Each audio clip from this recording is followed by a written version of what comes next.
Welcome to today's vlog. Two things to tell you about before we get really into the meat of what I want to say. First of all, as you will see, Sue's not here. It's now 7 a.m. and that's not a time that Sue knows much about. So she's fast asleep, but I also have to tell her that yesterday she developed a cold. So she was sneezing away and runny nose. And I must confess that I wasn't very sympathetic. When she told me she had a cold, what I should have said was, "Oh, darling, I'm so sorry. Is there anything I can do to help you?" But actually I said, well, I hope you don't give it to me. So that was my first mistake. And I apologise to my lovely wife. I should have been more understanding, but I still hope she doesn't give it to me. Second thing to say is that I had a question from a friend of ours, Gwen. In fact, as I've told you, one of my previous messages, it was Gwen who really first brought Sue and I together. And their question for me was, could I do one of these little talky things sitting on my hands, because I tend to wave my hands about. So I'm going to try, although I do need to show you something in a while. So I'll need to take my hands from underneath me. So I'm going to try sitting on my hands doing a talk. Now, I told you that I've, in a previous little talk, that I'm a lifelong Hull City supporter. We used to go as a family, or me and my dad, and later my brother and dad's two brothers, to Boothbury Park, which was for over 50 years the home of Hull City Football Club. And then I think it was the late 1990s, there was talk of a new stadium, because the old stadium was getting very dilapidated. In fact, they put some words up on the outside of the stadium, Boothbury Park, and by the time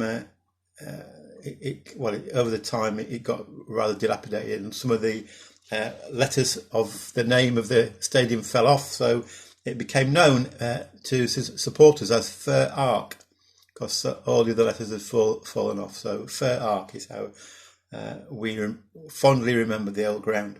But in about 2002, they moved to a brand new ground, the KC Stadium, now the KCOM Stadium. My daughter Steph and I attended the first ever match at this new stadium. It was against Sunderland. It was a freezing cold night.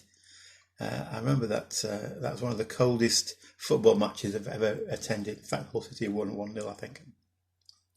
But the point I want to make is that when they were building or creating the new stadium, they had a scheme whereby you could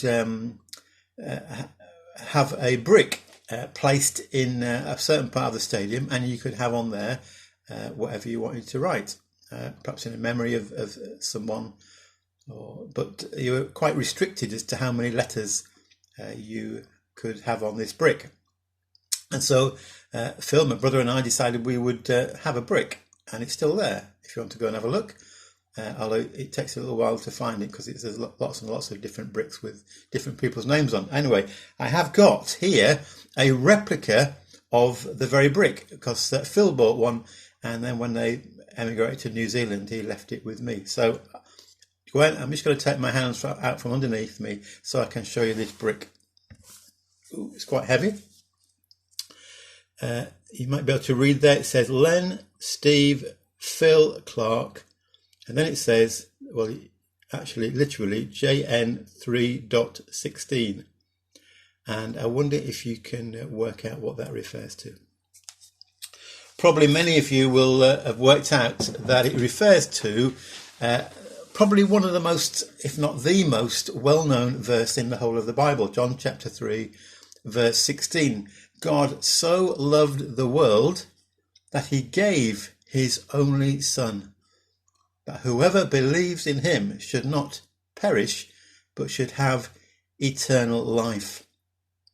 So it's a verse which speaks of the tremendous love of God for us sinful, fallen, weak human beings who mess things up.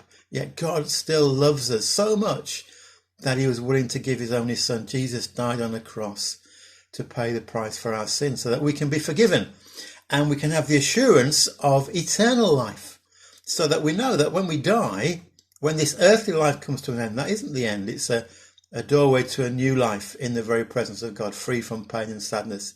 In fact, when my brother-in-law Jeff was taking my mum's funeral, he put it like this, that for the Christian, when you die, it's not the end of the book. It's just turning the page to a new chapter. I think that's a great way of looking at it. And that reminds me of my favourite word in the whole Bible. It comes in, I'm just reading it from the Bible here. It says, 1 John chapter 3, verse 1, how great is the love the Father has lavished on us, that we should be called the children of God.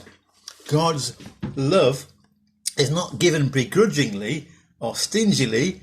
God lavishes his love on us. I think that's a wonderful word and a wonderful description of God's love for us. So even in the tough times, and maybe even especially in the tough times, we can rejoice that we have a God who loves us and through Jesus calls us to be his children. What a great thing to encourage us through life. So thanks for listening today. Well, Gwen, I managed to sit on my hands most of the time. Hope you're very impressed. So any other comments, any other questions, please let me know. God bless you. Have a great day.